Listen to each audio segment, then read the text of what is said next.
and I'm feeling good.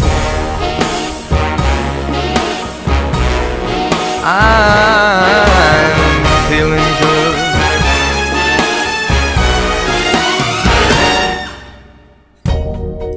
Fish in the sea, you know how I feel.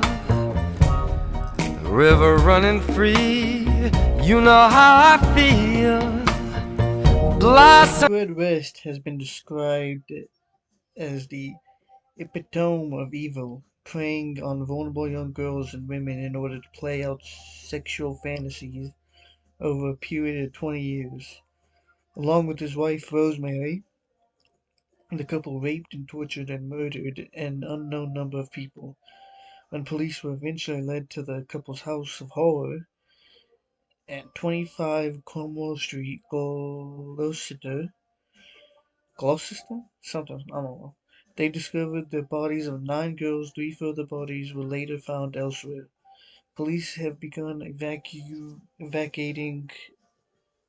excavating, I'm stupid right now, a cafe in Gloucester, looking for another suspected victim of Fred West, Mary Bastalla. 12 victims. Anne McFall, born in Scotland, Anne McFall is believed to be Fred West's first victim. After leaving school, she worked in a knitwear factory in Glasgow, and in 1966 moved with friends to Gloucester area. The 18-year-old was nanny to Fred West's children from his first marriage to Catherine Costello. Captain Costello! Halala! Fred West's biographer, Geoffrey, Jeffrey, we're gonna go with Geoffrey because he's the biographer of the killer. Geoffrey Wanzel, I know how to spell, but he's going Geoffrey, said she flirted restlessly with the rest, according to him. Miss McFall, who was believed to be naive, lived with the rest in the caravan, becoming his lover during one of the periods when his wife was away. He was also the father of her child and was pregnant when she disappeared in May 1967. Her remains and those of their unborn baby were found in the field of Kimberley near Fred West's home village of Mushstle, Herefordshire. Catherine Rena Costello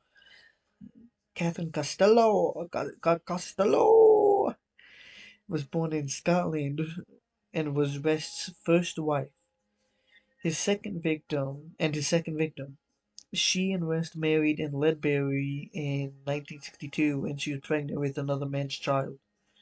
She gave birth to Charmaine in 1963, understood to have a strong personality. Mr. Wanzel said Catherine Costello was more than a match for Fred. Then the couple went on to have another child, Anne Marie, a year later, described as tough and manipulative woman. She left West in 1969 on reports of violence and sexual abuse, and friends and family lost contact with her in 1971. The 26-year-old's remains were found at a field in Kimberley, close to where Anne McFall was buried.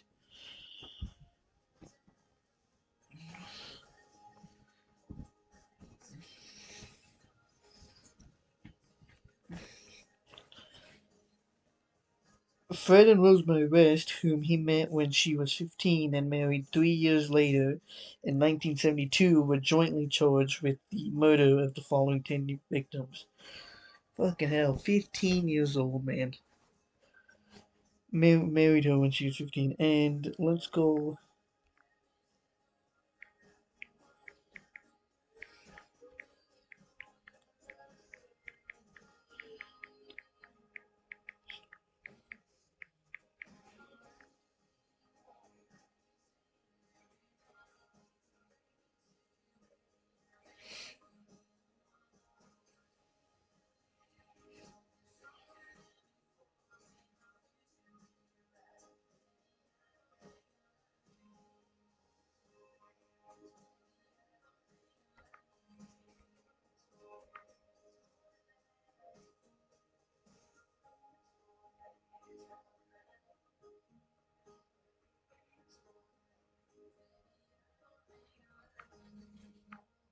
Anyways, so yeah, they were only charged with the murder of the following 10 victims.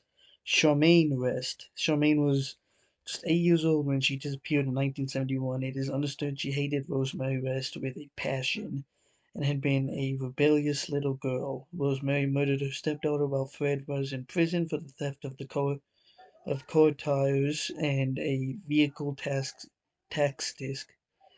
Dude was sitting there murdering people, and he man was arrested once already for theft of vehicle tires.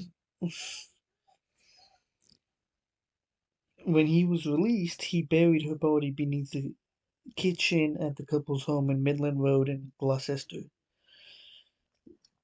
Linda Goff. Linda Goff lived in Gloucester with her family. She attended with the local primary school and then enrolled in a private school in Midland Road. She later worked as a seamstress and became friendly with lodgers at the West home at 25 Cromwell Street. It is believed she had sex with some of them. Mr. Wanswell said Linda was naive. The 19-year-old vanished in 1973. 1873. Yeah, she was a cowboy, my own God. She, before they were even born, she was. Nah. April 1973, and her parents put her missing. Miss Goff's remains were found in the former car inspection pit in a garage that has been converted into a bathroom at 25 Cromwell Street. Carol Ann Cooper. Carol Ann Cooper, known as Kaz, was born in Luton, Bedfordshire, and later lived in Worcester at the time of her disappearance in November 1973. She was staying at the Pine Children's Home. She had been given permission to spend the weekend with her grandmother and disappeared after boarding a bus back to her home following a night out on November 10th. Expensive inquiries were made by West Mercia officers, but they were unable to track her down. Her body was found buried in the cellar at 25 Cromwell Street. Detectives concluded that the West had picked her up while she was hitchhiking. Lucy Poddington.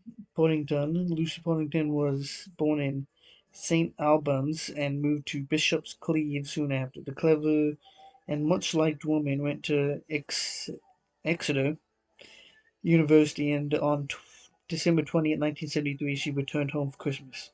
The 21-year-old disappeared 2 days later after leaving a friend's house. It is thought that the Rests picked her up while she was waiting for a bus to her home in Gretton, near Richcombe. Her mother reported her missing to police, sparking a massive search. Miss Wanzel said her case was often seen as the one that attracts the most anger. Miss Poddington was middle class and had recently converted to Catholicism.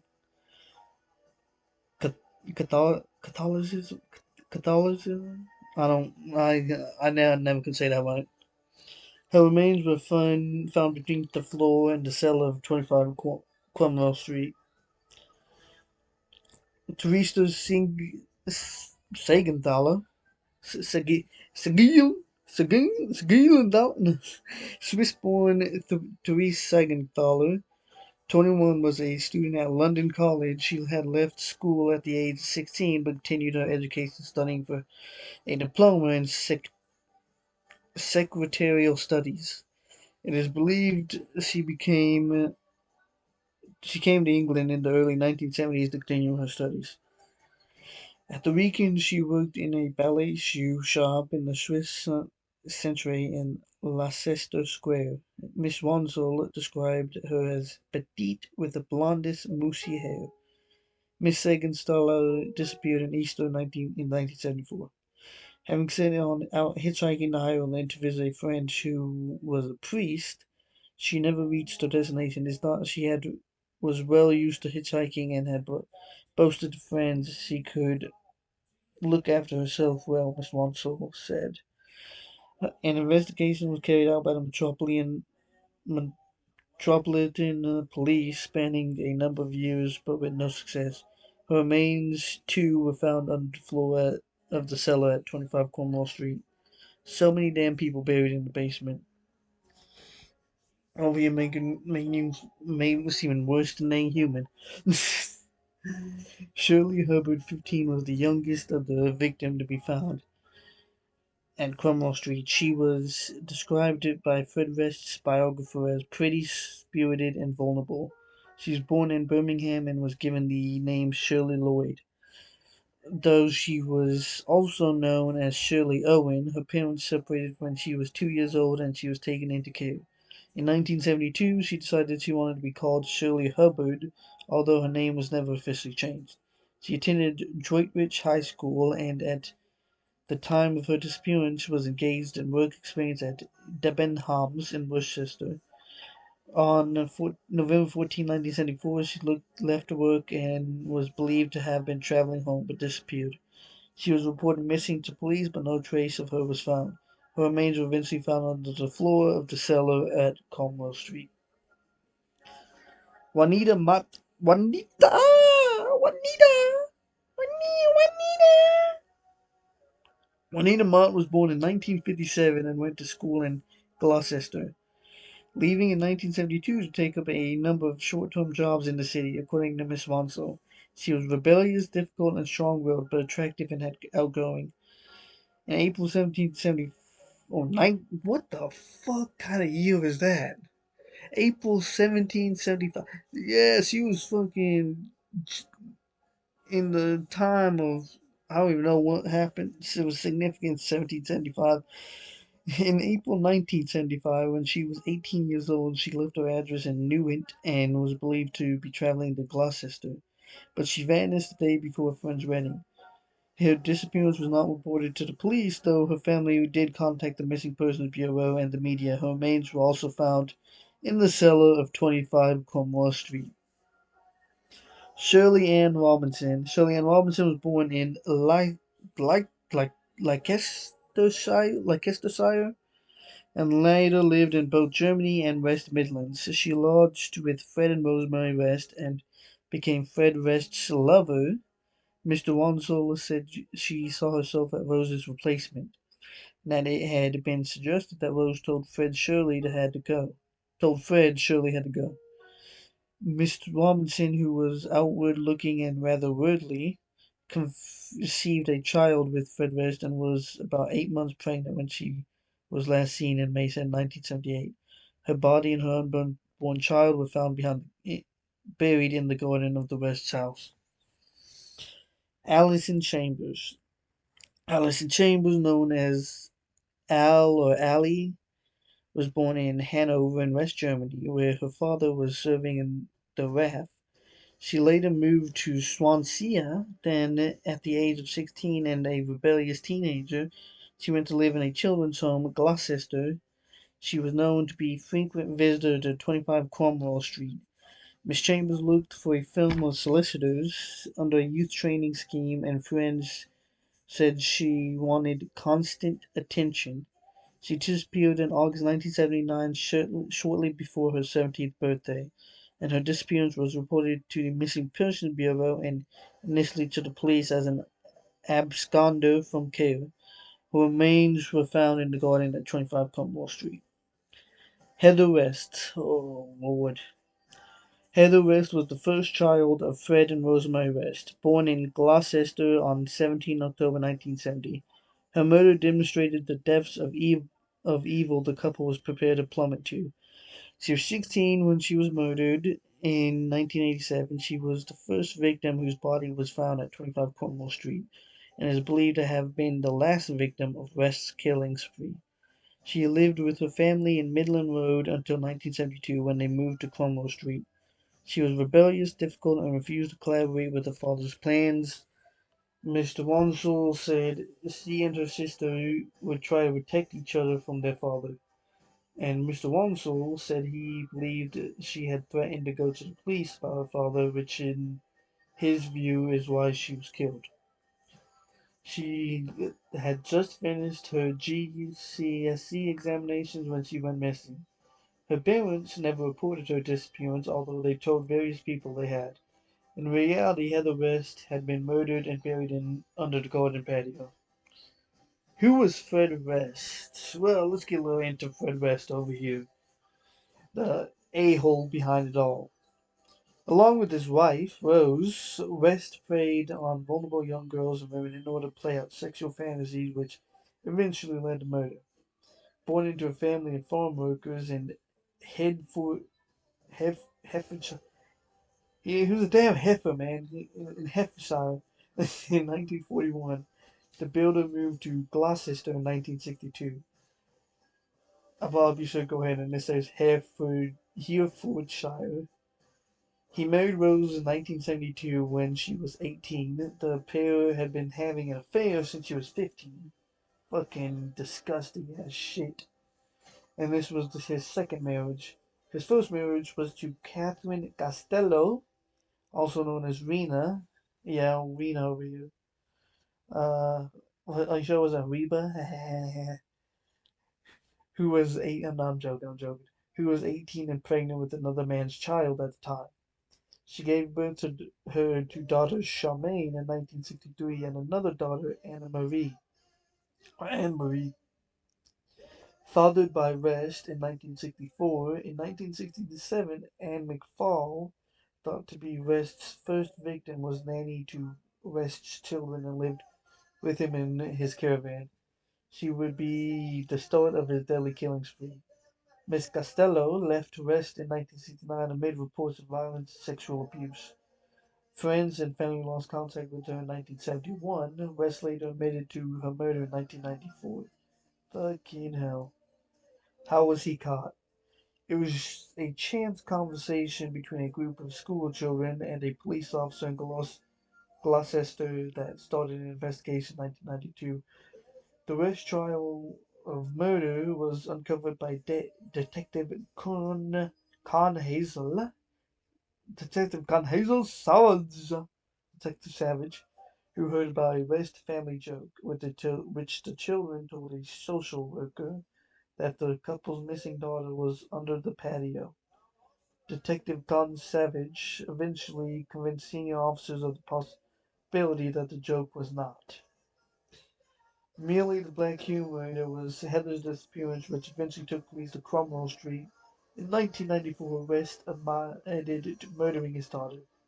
The admission would lead police to West's House of Horrors, where officers found the bodies of 9 girls and young women. Good God. Including West's daughter buried in the cellar or garden. I thought you said he was buried under the patio. Why are you saying cellar or garden?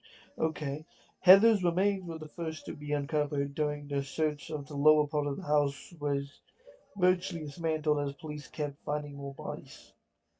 The trail then led to nearby Midland Road on Marco West's birthplace.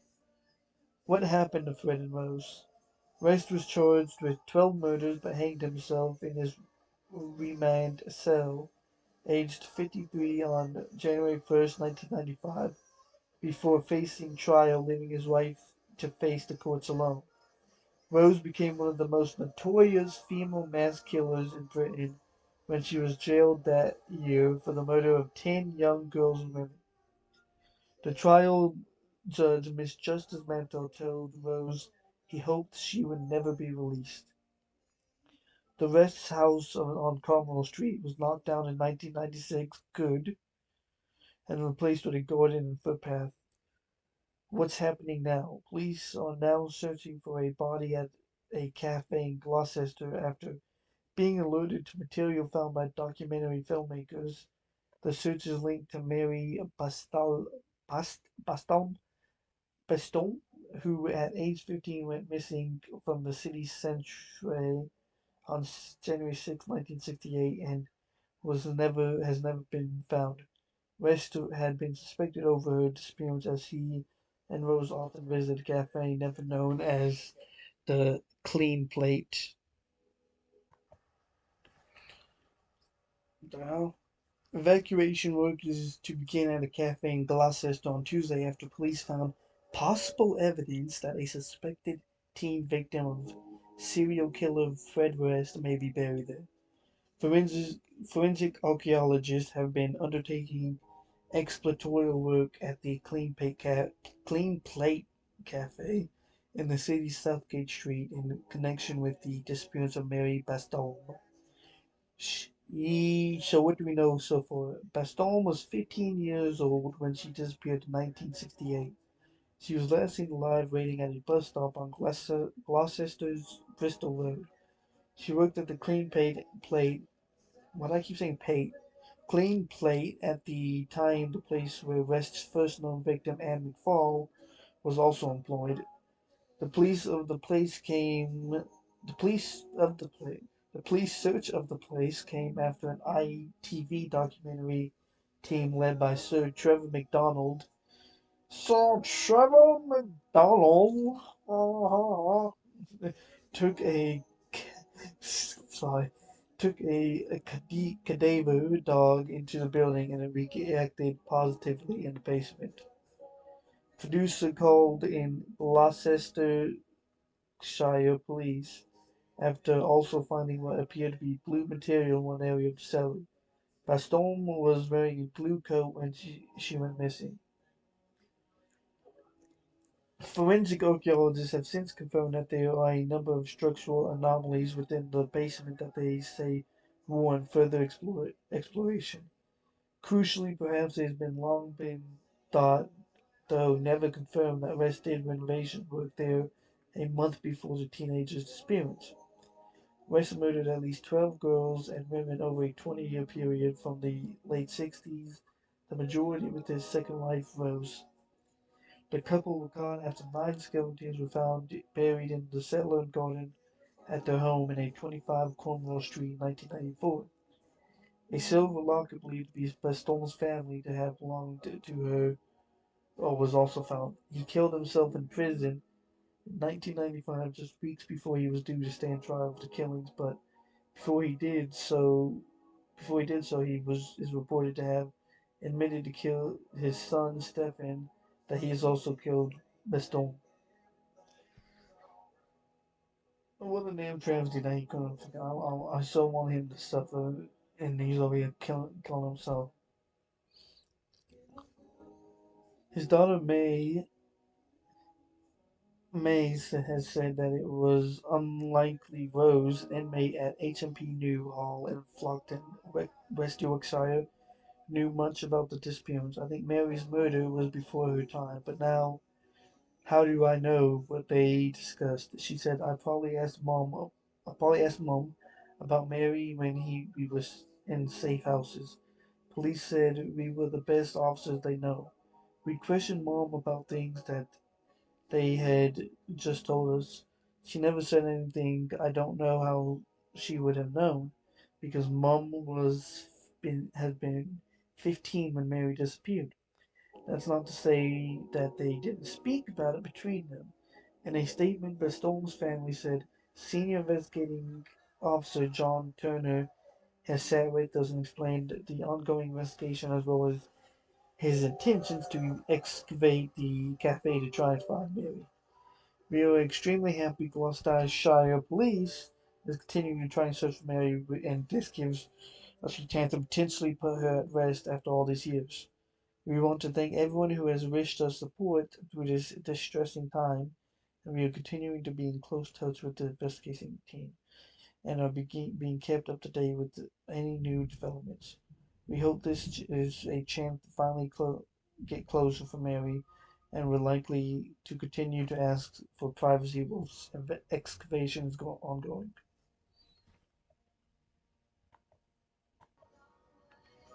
Well, Rose West is now name change, obesity, and Myra Hindley love affair. Rose West was first arrested 30 years ago today, on February 25th, 1994. The twisted serial killer was jailed for life in 1995 and is now reportedly living a middle class life behind bars. It's 30 years since Rose West was first arrested, and after being brought to justice, the evil serial killer is set to die behind bars. Rose and her husband, Fred West, were arrested on February 25th, 1994, on suspicion of the murder of their daughter Heather, who hadn't been seen alive since 1987. the day after her remains were found in the garden of their home, 25 Cromwell Street. But she wasn't Rose's only victim. She and Fred tortured and murdered at least 9 young women during her trial. Rose denied murdering any of the victims and insisted her husband had committed the acts alone. Fucking twisted, snaggle bitch. However, many experts and witnesses believe she had the dominant role in killing the defenseless victims.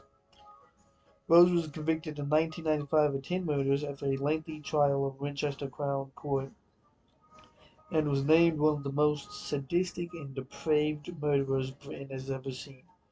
When she was just 17 years old, she murdered her 8-year-old stepdaughter Charmaine. Fred died by suicide in prison on New Year's Eve in 1995, leaving his wife to face trial alone on October 1995. With it soon becoming clear that he had not been operating alone as the horrifying truth emerged. After 7 weeks of evidence and almost 100 statements from witnesses, Rose was found guilty on all counts of murder. Where West maintains her innocence to this day, fucking arrogant ass bitch, but is currently serving a life sentence. Here is a look at what's happening after she was finally caught. Mira Hindley was jailed for life for her part in the Moores murders. Picture Rosemary Rescue. Two of the most despised and feared women in Britain start having a love affair in prison. Fucking A. Fucking. Now she going for women, okay. Mira Hindley, along with her boyfriend Ian Brady, was jailed in 1966 for killing 5 children. Good lord, motherfucker. Pauline Reed, John Kilbride, Keith Bennett, Ann Downey, and Edward Evans in what became known as the Moores murder. She was sentenced for spending the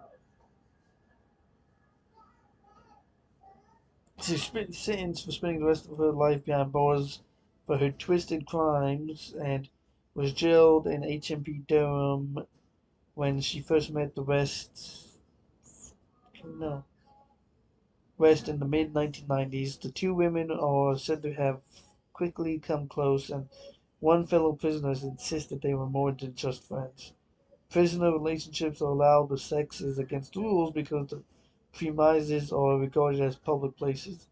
The pair reportedly enjoyed a fling with West telling her former solicitor Leo Goatley, "Yeah, Myra, she's alright. We get on. I want to see how it goes." Ms. Goatley claims West was impressed by Hindley's knowledge and ability as a serial killer had studied with the Open University. The lawyer who represented West for 12 years published a book, Understanding Fred and Rose West, in which he revealed the relationship between the two women. He said Rose's first paramour was the Moores murder, Myra Hindley, who happens to be in the hospital wing at HMP Durham at the same time in 1995 and early 1996. However, Ms. Goatley claimed the relationship didn't last long, when West saying Hindley could be very manipulative. He told the Daily Mail, "When I was visited a month later, Rose's opinion of Hindley had changed dramatically. She was saying, 'You have to watch Hindley. Mind, she is very manipulative. You don't realize it, but she gets you doing stuff for her. Oh, she's clever and all right. She's flippin' dangerous. That one, she ain't going to take me for a cunt again.' And she held it the end of the romance."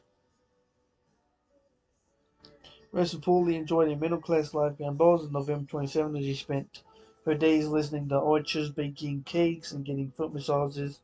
Damn. Fucking evil-ass woman. The fuck? I hope those massages are terrible. Far from being seriously ill, West had said to be in good health and regularly hitting the gym while attending yoga classes several times a week. Fucking living the life, ain't you, bitch? Having taken a hairdressing and beauty therapy course, Rose started cutting her own hair in a short, feathered style dyed dark brown at HMP Low Noon, County Durham. According to reports, she also provided a hairdressing service to other prisoners, although she was only allowed to use blunt blunt-nosed scissors under prison rules. Despite rumors West was suffering from a life-threatening illness, a prison insider said there's nothing wrong with her more than pity, but it's hardly surprising is it? She's treated like royalty, you know. West spent most of her time on F wing, along with other women prisoners serving life and long-term sentences.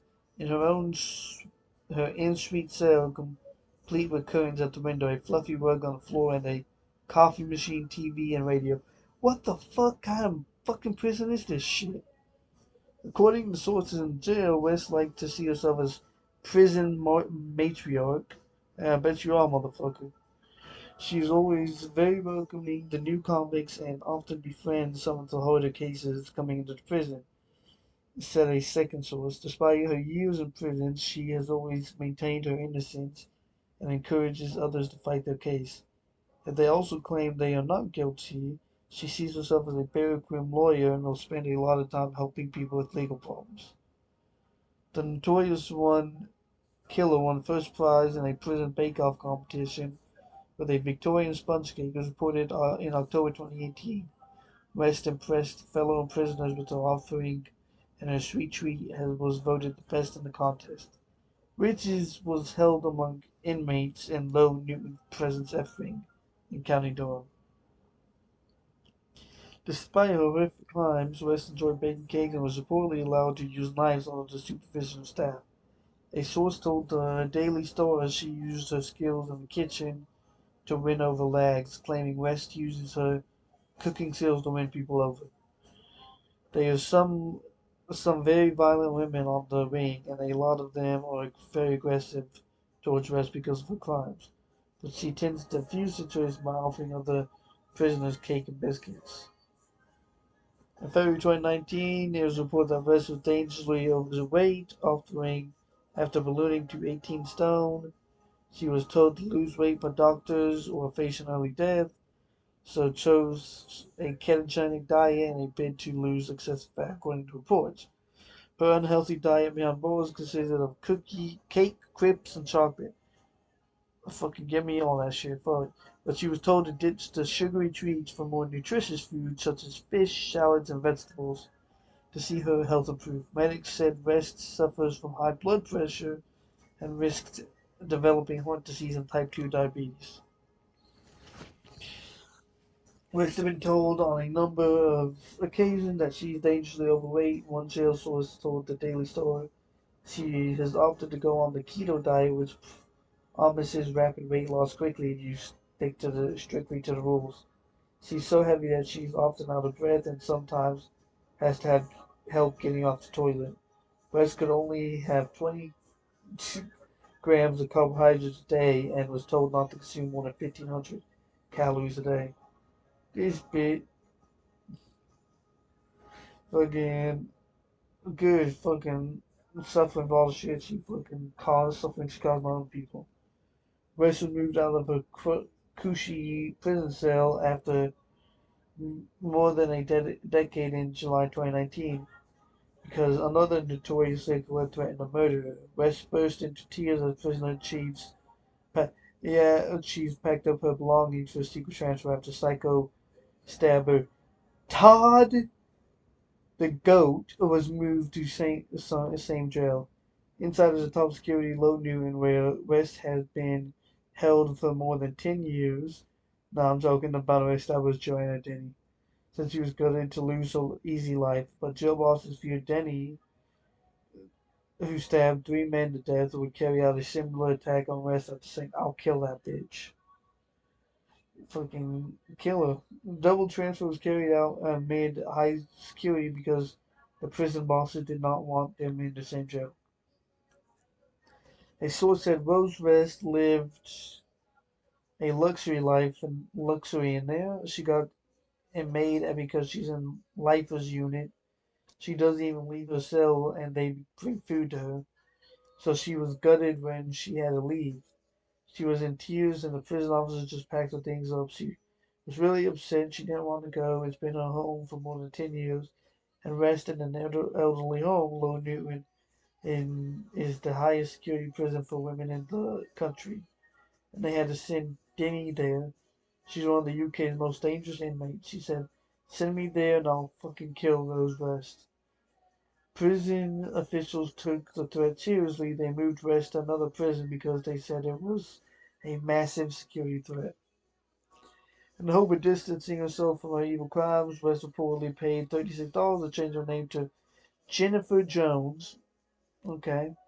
It's understood she changed her name by deed poll in December last year. That told friends it's her way of moving on. But the decision reportedly infuriated fellow inmates at New Holland's jail near Wakefield, West Yorkshire. A pal said Rose thinks the name will give her some anonymity because there's a lot of anger about it. She's chosen the new surname because it's so common and the Christian name just because she's always liked it. For her, it's more about getting rid of any association of Fred for good. In February 2021, it was reported that West had become the latest of Britain's notorious prisoners to receive the coronavirus vaccine. Dumb bitch. The murderer had even had the jab before the prison officers and other staff to HMP New Hall, where she is currently being held. She has been classified as clinically extremely vulnerable due to her weight and now struggles to even walk up a flight of stairs. Sources that told The Sun West received the jab even though many people in the extremely vulnerable group that had not yet been vaccinated. The serial killer apparently suffered a bad reaction to the AstraZeneca jab. There were lots of flu-like symptoms, and she took to her bed, a source told The Sun. While West was said to be at greater risk from COVID-19 due to her weight, there were questions over how early she got the vaccine. The source added, but does that really mean she should be the first in queue? West is said to be a huge fan of some nation's big celebrity talent shows. The serial killer is a huge fan of Strictly Come Dancing and Dancing on Ice, according to the reports. In 2021, it was revealed Rose has been watching the ITV skating contest from prison every week and getting her friends to the cast votes for her. As a source told The Sun, Rose is a huge fan. Every weekend she clears a slot in her evening to watch the latest episode. It's a big part of her prison life. She's got a friend outside prison who she chats to and who makes the call to put a vote in for Rose. If you were the dancers you would bring back, it'd be enough to send you a shiver down your spine. One day while she was watching the show, all of a sudden some guy named Todd came up behind her and snapped her neck, and then repeatedly beat her with a fucking tree branch. No, I'm joking. That never happened. I wish it did, but it never happened. Anyway, that was the story of Fred and Rose West and the House of Horrors. Didn't want to get too much into it, as most people usually do. I know most people usually get into like full on backstory, how they met and all that. That was most of the information I could find, and I kind of got all the information last minute. If there any more advice you get or any request of people you would like to hear about in a episode, please message me. I believe next episode I'm gonna be getting into Mandela Effect or Kelly, one of the two. We're not sure yet. We'll see. Um, I hope you guys enjoyed this episode of the Todd Theory, and on Friday when it's posted. I hope you guys are doing well. Now it is time to go into the time of prayer. Dear Heavenly Father, I pray that everyone listening to this podcast right now and everyone going on to the weekend and ready for the next week, I pray that they go into this next week with an amazing perspective, and I hope that they succeed everything that they do within your name. I just pray that in your holy name, amen. Alright, you guys have a good one, and peace out.